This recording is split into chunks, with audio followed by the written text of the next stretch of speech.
Buenas tardes, don Oscar. Gracias, es un gusto saludarte a vos, a quienes nos observan en este momento. Estamos en receso en la Asamblea Legislativa. Así es, don Oscar, aprovechamos este receso en el que por lo general se celebran actividades, en esta ocasión la reivindicación del afro costarricense, pero en un salón aparte. Nosotros vamos a conversar con usted también de otra población también bastante importante en nuestro país. Pareciera que ya le llega el plazo de votación al proyecto de autonomía de las personas con discapacidad.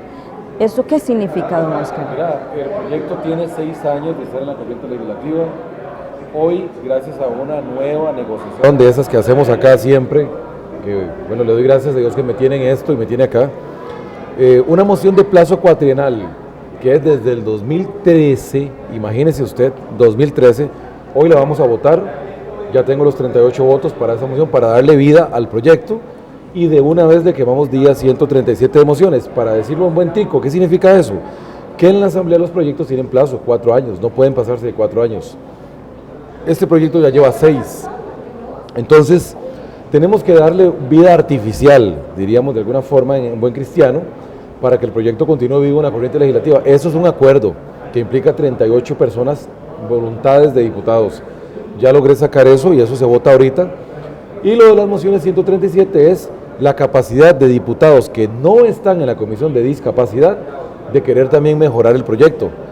La ley nos impone 2 días de mociones bajo ese criterio, y hoy se vería el primer momento donde los diputados pueden ver el proyecto, es decir, quiero mejorarle tal cosa, tal otra, y sería el primer día hoy de mociones vía 137. Faltaría un día más después del de hoy. O sea, estamos más cerca que nunca de aprobar un proyecto tan bondadoso como es el de autonomía de las personas con discapacidad. Estamos hablando, don Oscar, que podría ser el segundo día, el lunes. No, hay que correr un poquito más porque la Comisión de Discapacidad no va a sesionar el lunes. Yo salgo del país esta semana, entonces hemos pedido un recesito en la comisión para poder yo estar presente, porque soy el presidente de la comisión y no quiero perderme ni una sola de estas sesiones. Entonces yo estoy fuera del país, regreso precisamente el próximo jueves, y eso nos posterga por una semana el lapso de las mociones, pero bueno, el proyecto lleva 6 años, que se atrase un par de semanas, eso no le hace ningún daño. Un proyecto que lo que busca es que pueda el gobierno, no el gobierno, corrijo, el Estado costarricense, financiar el acompañamiento de profesionales, de asistentes personales a personas con discapacidad en estado de vulneración en todo índole, tanto vulneración por discapacidad como por economía. Y además elimina la curatela del Código Civil. Entonces es un proyecto muy bueno, un proyecto muy esperado por la población con discapacidad. He trabajado mucho para lograr tener este proyecto donde lo tengo ahorita, y le agradezco a Dios que me permite estar acá, porque yo, mira, y lo voy a decir porque nadie lo va a decir el día de mañana, si no estuviera uno aquí estas cosas no se ven. Así ha pasado con un montón de proyectos de ley de discapacidad que siempre se postergan, se patea el tarro para adelante, y estando uno acá, uno pone estos temas en la agenda legislativa, en la corriente. Yo lo hago con mucho vigor, pero también lo hago con mucho amor, porque consustancialmente el tema de discapacidad me pertenece por mi propia naturaleza. Don Oscar, ¿qué contiene este expediente que es de suma importancia para usted? Mira, que haya una persona con discapacidad, pobre, que necesite ser asistido, y esa persona es asistido por su mamá. O sea, ya la mamá no puede trabajar, no puede hacer vida, entonces genera pobreza. Eso es un círculo que genera pobreza.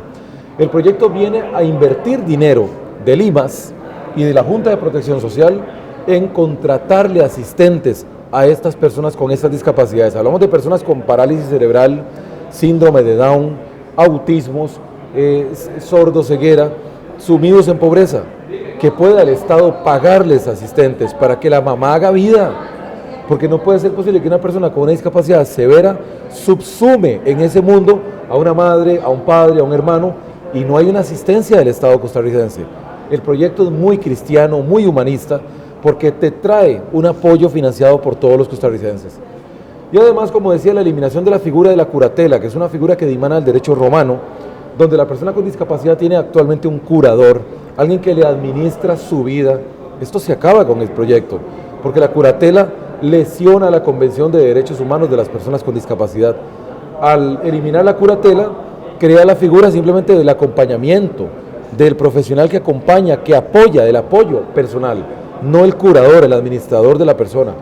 Entonces es un proyecto pues muy moderno, muy atinente al tema del nuevo paradigma en derechos humanos. Don Oscar, ¿se trata de discapacidades severas o cubre a todas las personas con alguna discapacidad? No, el proyecto se trata de discapacidades severas porque no nos llamemos a engaño. O sea, Oscar López nunca va a necesitar de ese proyecto.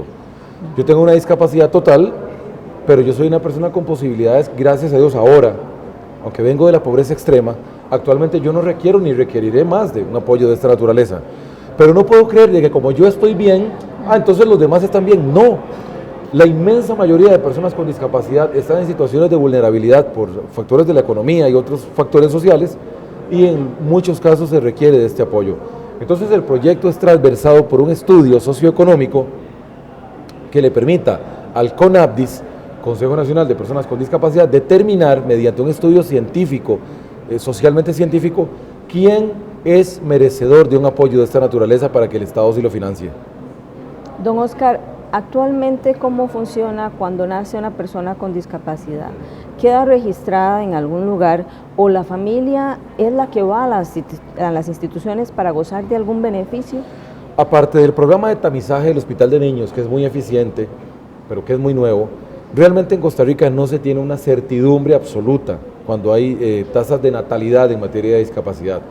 Fíjense que hay un organismo, algo ahí que le llaman un Registro Nacional de Minusválidos, una cosa horrorosa que está en desuso en este país. Bueno, nosotros estamos proponiendo la creación del Certificado Único de Discapacidad, que le va a servir a la persona con discapacidad a hacer todo tipo de trámites, con un certificado tipo el carnet de oro que usaban antes los adultos mayores. Eso es una solución que hemos encontrado con las ONGs en materia de discapacidad que estamos impulsando en la corriente legislativa, que por cierto fue uno de mis pleitos porque el gobierno de la República no quiso convocarlo a tiempo y eso nos metió en una gran vorágine de discusiones, pero que ahí lo seguimos impulsando, porque esto va a ser un coadyuvante para determinar con certidumbre cuando nace persona con discapacidad, cuando hay población con discapacidad, y no se trata de hacer un censo, ni hacer un gueto, ni una segregación, sino se trata de que la persona con discapacidad debidamente identificada pueda, en respeto a sus derechos y al resguardo de sus libertades, tener una identificación para exonerar vehículo, trámites hospitalarios, trámites migratorios, trámites en vivienda y en cualquier otra índole que tenga que presentar un documento, que por cualquier cosa le piden a uno documentos. Bueno, ahí tenemos una solución planteada en la corriente legislativa. Claro, don Oscar, se lo pregunto porque hay familias, por ejemplo, que son muy progresistas y ayudan a su hijo a salir de eso, que no sea una limitante, los educan, bueno, incluso pueden pagar por ello.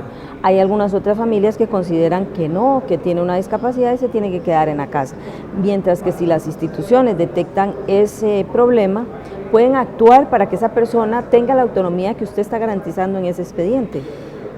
Pasa mucho por el tema de la cultura y la educación. En mi caso, cuando yo nací, yo era un niño al que le faltaba la vista, así era como me decían a mí en Tirraces, porque ese era el lenguaje que usaba mamá y ese era el lenguaje que usaban mis hermanos. A mi hermano le falta la vista, no se acreditaba el tema de es una persona con discapacidad. Me llevaban a las citas médicas, me echaban unas gotas para dilatarme las pupilas, me hacían el famoso fondo de ojos y no pasaba nada. No estaba yo determinado como una persona con discapacidad.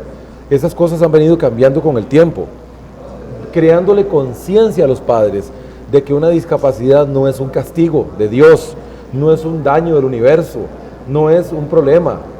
Entonces hemos venido trabajando en eso, en crear esa conciencia desde las familias, para que la familia no tenga ningún empacho en reconocer mi hijo presenta una discapacidad y como tal hay que trabajarlo en estas cosas. Claro.